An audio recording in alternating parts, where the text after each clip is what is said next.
Hello everyone and welcome to another edition of the Foolish Fish Esoteric News with your weekly updates on the worlds of esoteric and occult book publishing and arts and events and paraphernalia. Thank you so much for joining me, and thank you to miskatonicbooks.com as always for your very, very helpful sponsorship. miskatonicbooks.com, if you don't know them, just go ahead and click on the link below to visit them, because they have all the books that you love. They have all the books that you've been looking for, the books that are very difficult to find, the books that have been out of print for a long time, the books that have been published outside of the United States, and that the shipping, if you were to purchase them directly from the publisher, would be a little bit expensive. Well, miskatonicbooks.com probably have that book that you're looking for on their shelves, and if they don't, then you can just visit the page for the book that you are looking for and leave your email, and they'll send you a notification as soon as that book comes back into stock. So that's really, really cool. And you'll see, there's some brand new books, also books that have been very, very difficult to find because only a few have been published. That super deluxe Arcanum edition of Arcanorum. I think Aula Lucis really are making some very, very beautiful super deluxe editions nowadays. I'm gonna say possibly on a par with Anathema Publishing, so that really is a very, very high bar right there. So yeah, excellent stuff. And I'm just scrolling through here, giving you an idea of the kinds of things that you'll be able to find there, but I strongly encourage you to go and click on that link down below to visit miskatonicbooks.com yourself and go and see what delights they have for you there. Okay, let's move to some news over here. Peter Mark Adams's Ritual and Epiphany in the Mysteries of Mithras is now available. The books are printed. They are being shipped out to buyers as we speak, and we can see just how lovely these are actually looking. This is the standard edition. There is going to be a special edition. This is a mock-up of what the Auric special edition is going to look like, with let me see, fully hand-bound in fine auburn leather. Those Theon Publishing super deluxe editions are very nice as well. But yes, just getting a closer look at the regular hardcover edition just looks really, really nice to me. Really, that lovely orange spine. I think you'll probably agree that it's not a usual color, and actually I like to vary the colors on my shelf, but actually to an extent I try to have some kind of pleasing to the eye look to this. Not necessarily here, because although the Jacobus Svart books down here, they kind of look kind of cool, but my usual backdrop, my lovely bookcase, I try to make sure that it looks nice, and I think that this is going to be one of those situations where just adding a little bit more color, because orange just isn't a very usual color for a book, and I think that's really, really cool. So looking forward to this, and if you haven't purchased your copy quite yet, then do go ahead to Theon Publishing. I think they might even have a few Auric editions left. Yes, at a surprisingly low price, in fact, for excuse me, for a fine edition, for they call the standard hardcover the fine hardcover edition, and rightly so. It's a very beautiful edition, but for that deluxe edition, that's quite a low price for a very nice book, All right, let's move to news from, let's say, a little bit more mass publishing books. And as always, I'm going to remind you that if you are able to purchase these books from a local bookstore, please do so. Bookstores need your support in order to continue existing, and we would not want these online retailers, this online retailer to gain absolute monopoly. That would not be cool. But for those of you who are buying from Amazon anyway, then the links that I've left down in the description are associate links, and I get a small commission for every purchase that you make when you reach the website through any of my links. So that's I appreciate everyone who chooses to click on those links. Thank you very much. Realms of the Round Table is really the book that caught my attention the most this week. Apart from Peter Mark Adams's chart topo, of course. But this is a book by John Matthews, and you may recognize John Matthews as one of the co-authors, along with Caitlin Matthews, of Arthurian Magic that I reviewed not so long ago. And this is a book of Arthurian tales that haven't necessarily had a translation at all, and some are simply a new translation, if I understand correctly. Rare and previously unpublished. So there we go. So some rare and some simply previously unpublished. Tales of one of the most famous legends in literature is brought to life for a new generation by one of the world's leading Arthurian experts and illustrated by an acclaimed Tolkien artist. This is very cool as well.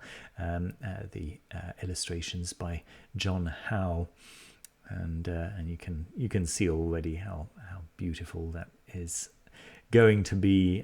It's available as a hardcover. Obviously the audiobook, you're going to miss out on the illustrations, but this came out just a couple of weeks ago on June the 3rd, so it's quite a new one. but it just looks really, really cool.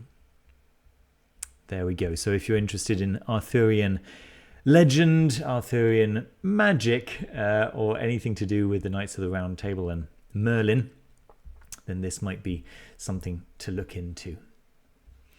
Next, we have Cryptic, From Voynich to the Angel Diaries, the story of the world's mysterious manuscripts.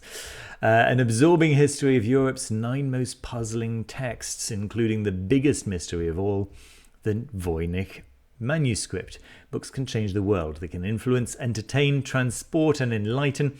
But across the centuries, authors have disguised their work with codes and ciphers, secret scripts and magical signs. What made these authors decide to keep their writings secret? What are they trying to hide? Oh dear, my voice seems to be going. Gary J. Shaw tells the stories of 9 puzzling European texts. Shaw explores the unknown alphabet of the nun Hildegard of Bingen, the enciphered manuscripts of the prank-loving physician Giovanni Fontana, and the angel communications of the polymath John Dee.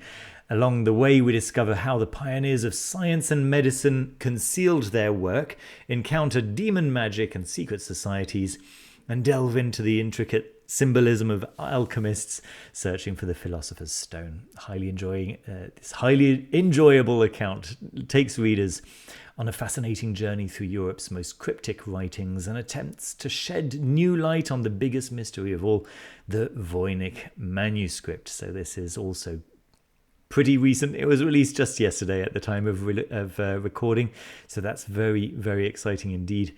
And it's the #1 new release in medieval literary criticism.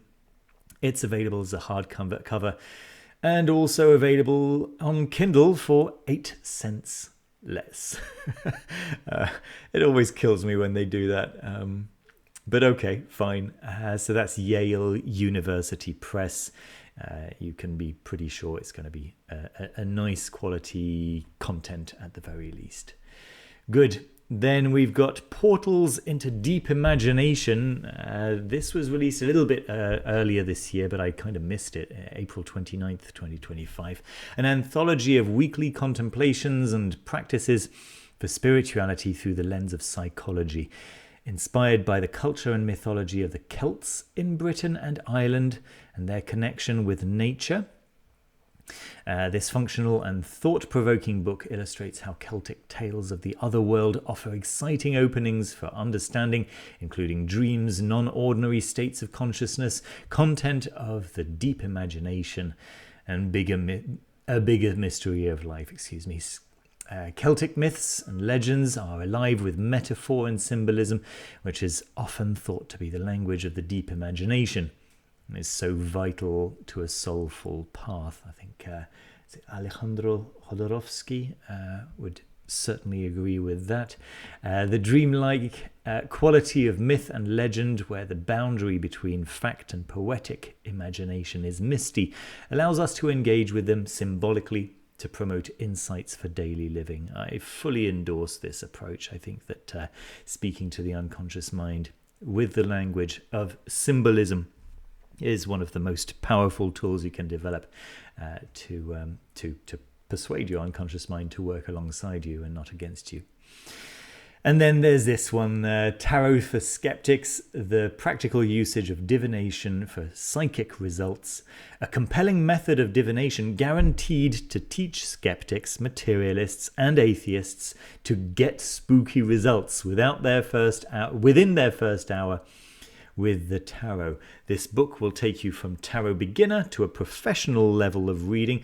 It's quite a big promise right there, without asking you to relinquish your skepticism or requiring you to adopt a magical belief system.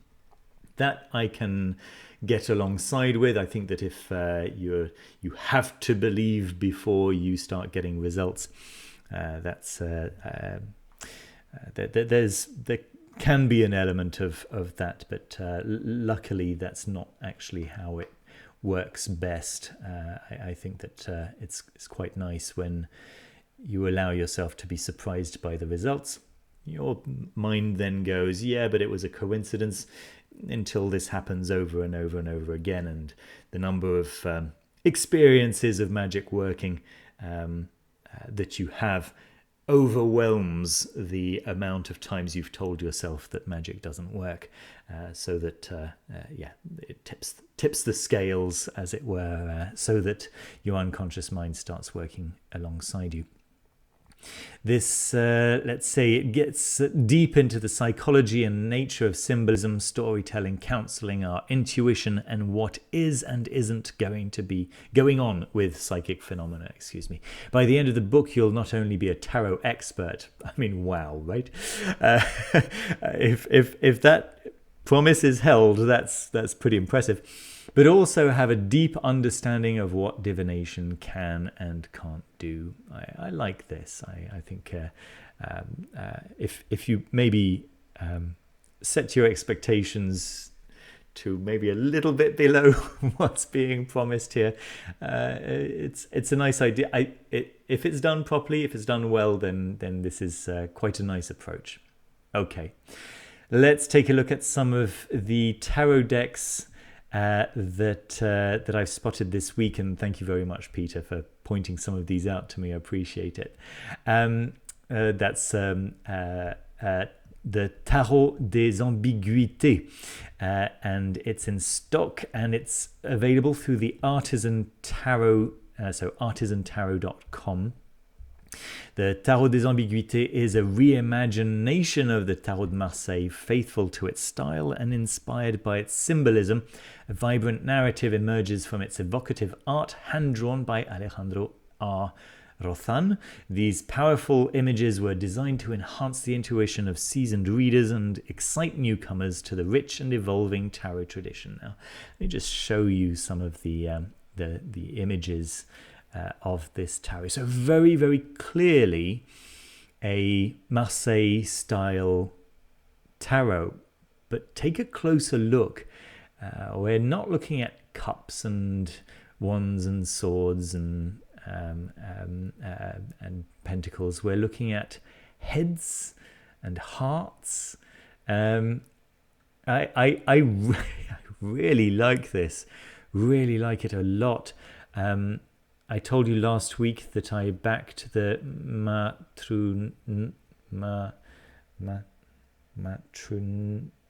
Noah, I guess, Matrona. I never get the order of the letters right there. Tarot that was kickstarted last week, that funded last week. Just because I don't have any Marseille style decks, but I'm kind of wanting this one now. I don't know. I think it's very, very cool. So yeah, very much in the style of the Marseille deck, clearly. And yet it's a modern take.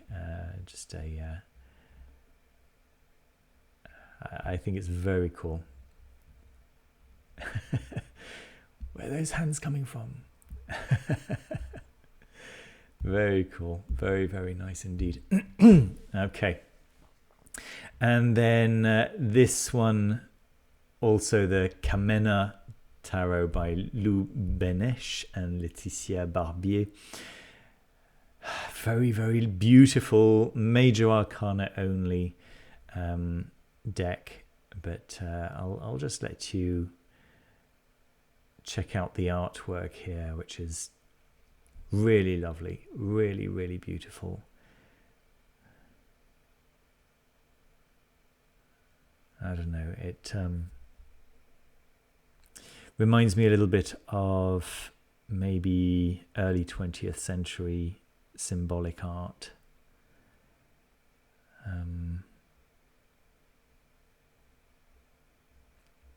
Yeah, I recommend actually going to check out the video, which will give you a good let me just turn the volume off here, a good idea of some of the artwork here. I don't want to play this for too long for fear of copyright strikes, but that video right there, if you just click on the link down below, it'll give you an idea of what you're looking at here. It's very, very beautiful.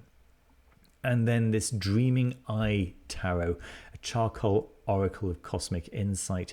This is a full tarot, and yeah, obviously nothing that I'm showing you here has been touched in any way by AI, and this is made very clear by the artists. And yeah, it's just very beautiful. It's a black and white tarot, and I like the style very much. It's very easy for black and white illustrations, hand-drawn illustrations, to come across as amateurish, but this artist is clearly not an amateur, right? This artist is clearly very, very what's the word I'm looking for? Accomplished. And I really like the style of these cards. I'm sure many of you watching probably feel the same. Very, very nice. Okay, I'll let you discover that in your own time. Again, these lovely videos to watch. I recommend going to check them out. Okay.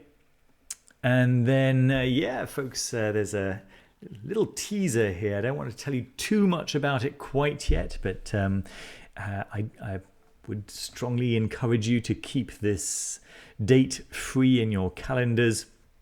If you can join me and Sarah Mastros for an unveiling of a new chapter in the Fool's Dog's history. The Fool's Dog, if you don't know the Fool's Dog, it's a fantastic application both on Android and on Apple that give you access to virtual forms of many, many different tarot decks.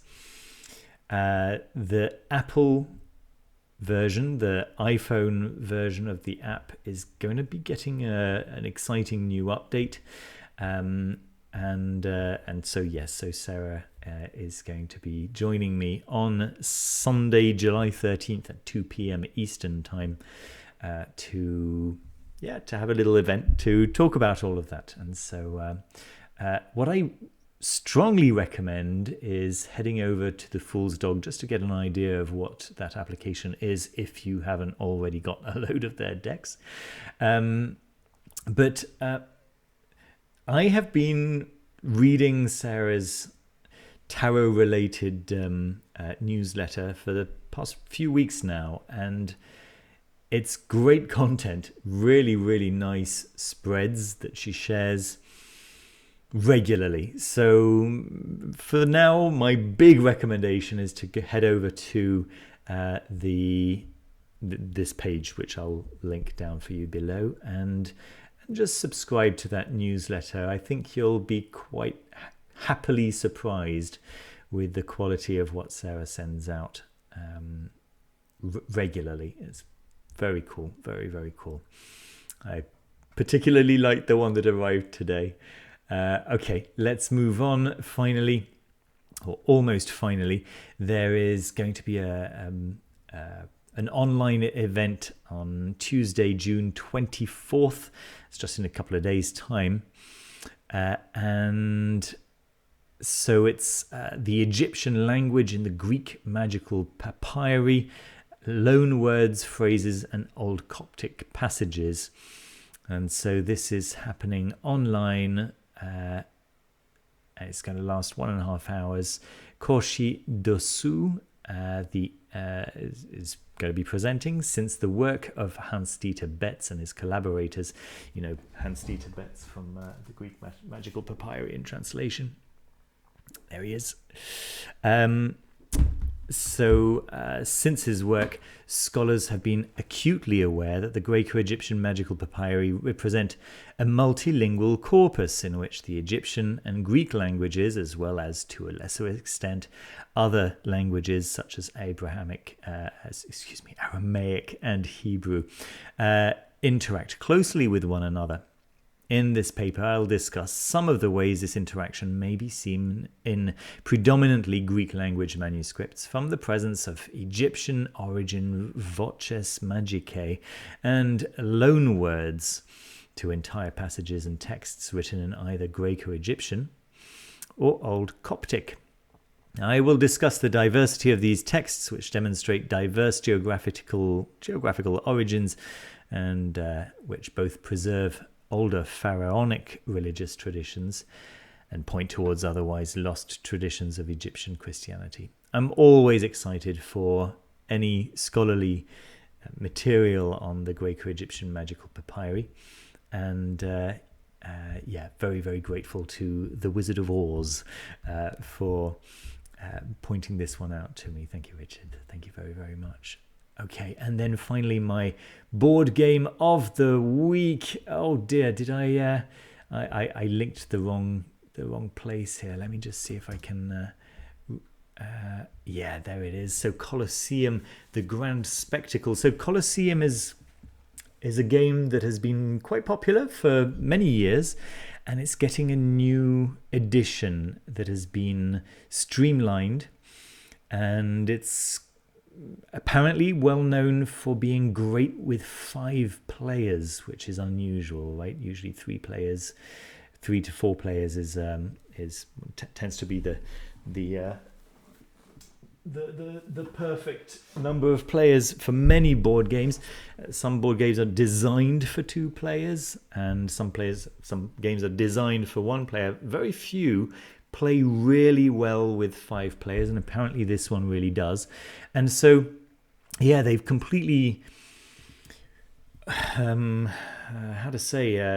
reimagined the game to an extent, keeping the core principles, but fixing many of the problems that people had with that game. And it looks really cool. So the idea is that you are trying to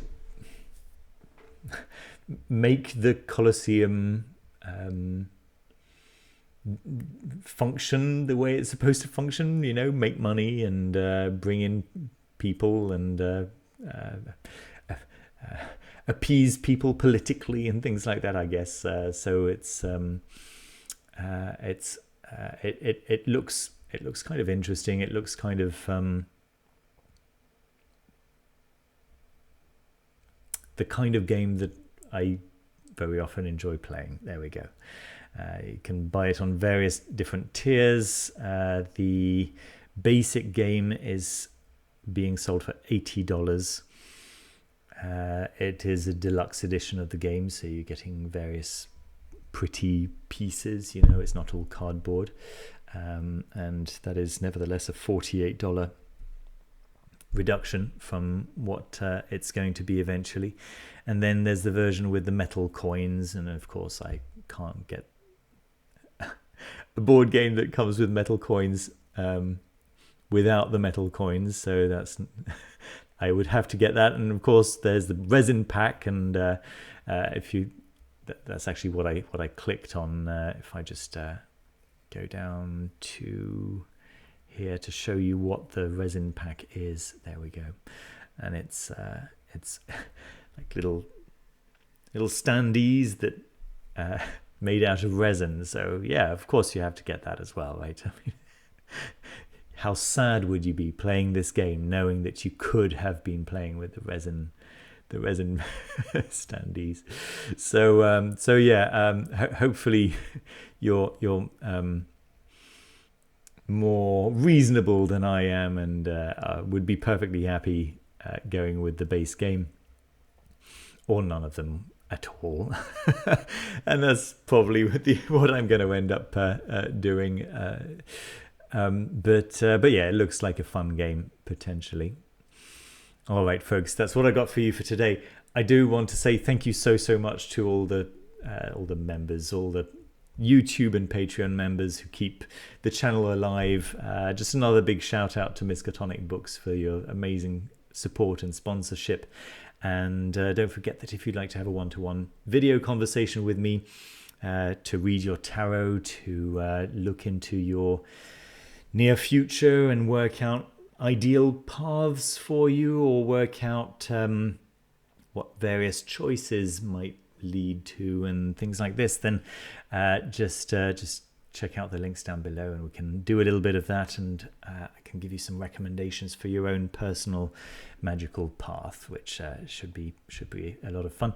I just received the photographs for my website just today, and so I'm very excited to start putting all of that together.